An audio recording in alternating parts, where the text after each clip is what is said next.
Hi, everybody. I am Kevin Ioli from Yahoo Sports, and I got a friendly, familiar face here with me today. A guy that goes way back when I had a little bit more darker hair. I didn't never had too much hair, but he looks the same. Mr. Roger Huerta. How are you, Roger? Good, sir. How are you, Kevin? I Doing am well? doing awesome. It's been what about 10 or 12 years since I've seen you talk to you for a while. But I would say 10. Yeah, we're both getting up there in age a little Yeah, bit. I'm catching up. I'm catching up right behind you. Don't worry. Don't worry. I'm taking my licks and I'm feeling the aches and pains more than I used to. Well, you were still after all these years, after 30 some fights, still fighting at a high level, coming back to fight Benson Henderson That's a right. week from Friday at Bellator 196, and of all places, Hungary. I mean, how Yeah. did that happen? Ask Bellator. You gotta ask them. I came back to the States to fight with the top promotions, and when I called Scott to see if they would be interested in me, and he said yeah. But that was last year, and then things kind of just I felt I got put on the sidelines in a bit, and I get it. Everybody is busy and doing their thing and whatnot, and I'm not a priority. So I just kind of kept busy, stayed optimistic, and then gave him another call. Which when I got back from Nicaragua, and he's like, okay, there's an opportunity to fight Benson. They didn't know what my weight was or if I was in shape or anything like that. But when they offered that person, I was like, wow, yes, absolutely, I'm in. I no questions asked after that. I mean, I know that that has to be a vote of confidence for you, for them to think highly enough of you to put you in with a guy like Benson. Because when you're a former world champion like Benson is, they're not going to just put you in with anybody. So the fact that Right. they felt confident, does that give you, a boost of confidence yourself, knowing they believe in you to be able to fight him? Well, I wouldn't say them themselves gives me that confidence. I would say the 15 years that I put into this sport gives me the confidence. I'm not the young one anymore Right. fighting. I'm a veteran now. So that in itself gives me the confidence, gives me the reassurance that I'm capable of performing at the highest level. You've had an interesting career. You landed on the cover of Sports Illustrated. I don't know if people still bring that up to you. That They, was a they great do. I think that was a lot of luck, man. that was a I was great just fight with Leonard Garcia, which Yes, it was. Yeah. yeah, that was lucky you got paired with him because Leonard seems to always put those kind of shows on. Oh, definitely. Yes. It took two to tango for sure. Roger, after you beat Clay Guida, I think your record was like 20-1 overall. You were undefeated at that point in the UFC, and it's kind of since then you've been under 500.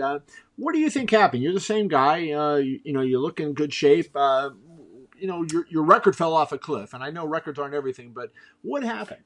Well, I lost a few close decisions. It wasn't like I was too far away from everyone. Like I fought Kenny after that, and Kenny's been a title contender. Right. Um, and then I fought Gray Maynard, and he's obviously been a title contender as well. And I lost it both by decisions, one by unanimous, and the other by a split. But then when I ended up moving to a different company to Bellator, um, I don't know. I got off my path. I got off the focus. I got off the direction that I was trying to head at, and I got off my goals. I just I can't really say. I guess I tried to not tried.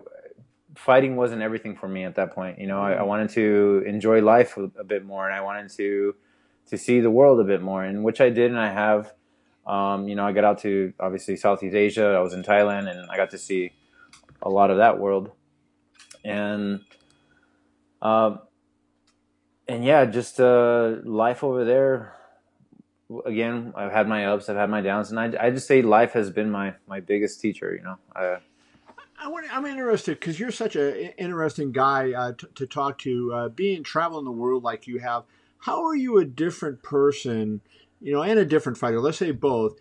Given the experiences you've had in the last decade, you've lived in Asia, you've lived all over the place. So how has that changed you? And do you think it makes you a better fighter because you've picked up things from all these different places?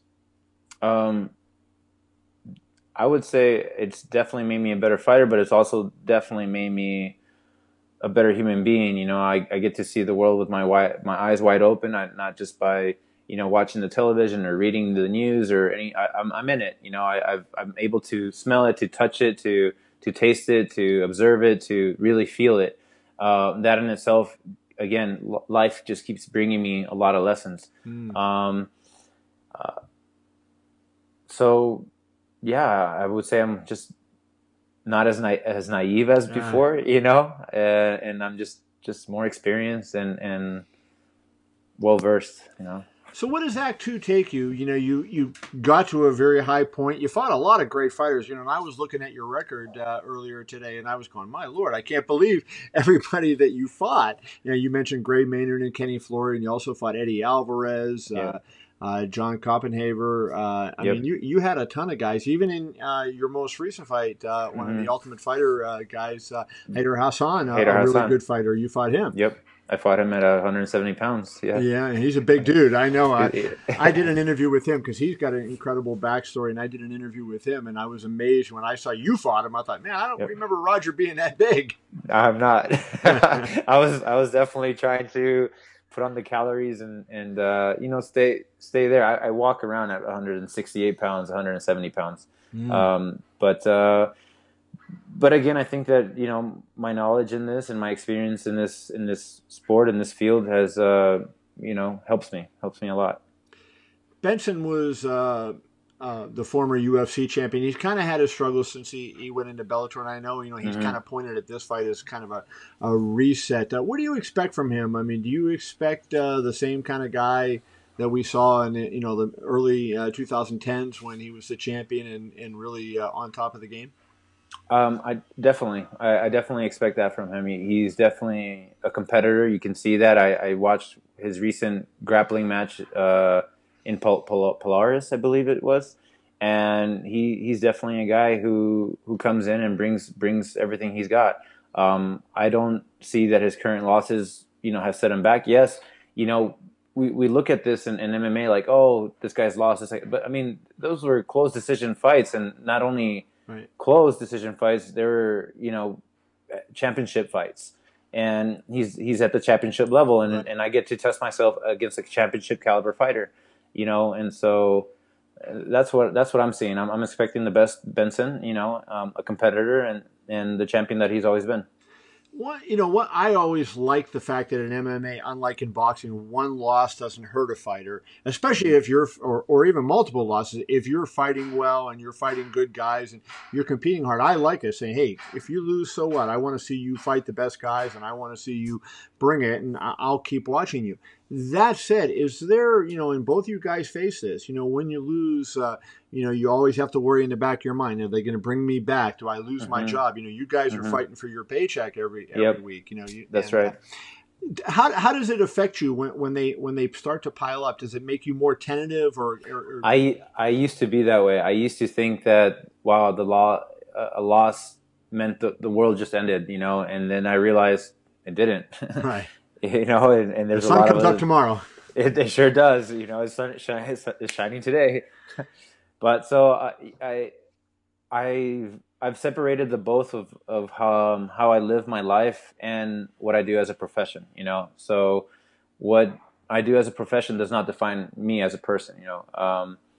But all in all, I still want to win. I still want to be victorious. I still want to climb up the ladder, and I still want to be recognized as one of the greats in doing this thing.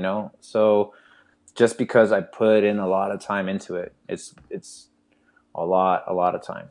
Yeah, it's a lot of time and a lot of effort and a lot of strain on your body, right? I mean, That's it takes a toll on your body.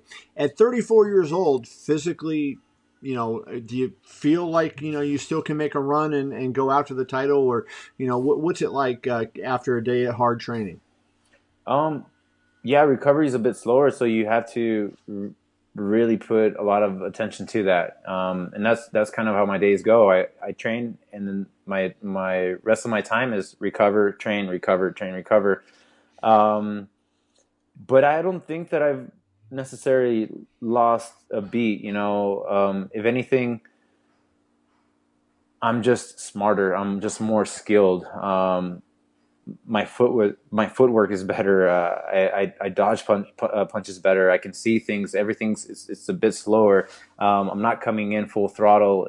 Trying just to uh, go at my opponent and just throw haymakers. It's not the case anymore. I'm more technical, and yeah, I'm just wiser. Is that something that you learned from experience, or did somebody take you aside and talk to you? Hey, Roger, you're like a house on fire here. Slow down. Was it just being in the cage and doing work day after day? Work at myself. It was really me looking in the mirror and be like, okay, we got to do something here, and I've done that. I've taken myself. I've looked. How do you say it? Like almost like my spirit, my soul just kind of went out and kind of just tried to see things, and then came back and said, okay, we need to work on this. We need to work on that. And it's just me putting in the work, really. At the end of the day, when it's all said and done, and how I'm going to perform and how I'm going to be performing, I'm going to give myself a pat on the back because I put in the time and I put in the work. And lastly, let's talk about this. How long do you want to do this for? I mean, if you're successful, you're going to be right up there in the rankings. A lot of people, you got a big name. A lot of people would be gunning for you if you have a win over Benson Henderson. Oh, here's the thing. People aren't gunning for me. I'm gunning for them. Yeah. I'm the hunter in this thing now. It's not. I'm not the one with the target on my back. I'm coming after them. Awesome. Awesome. Well, good stuff, Roger. It's always great to talk to you. I wish you the best of luck. Cool. You're an interesting guy, a great guy to interview, and a tremendous fighter, of course. Cool. Thank you, Kevin. Thanks, Roger. Good to see you, my friend.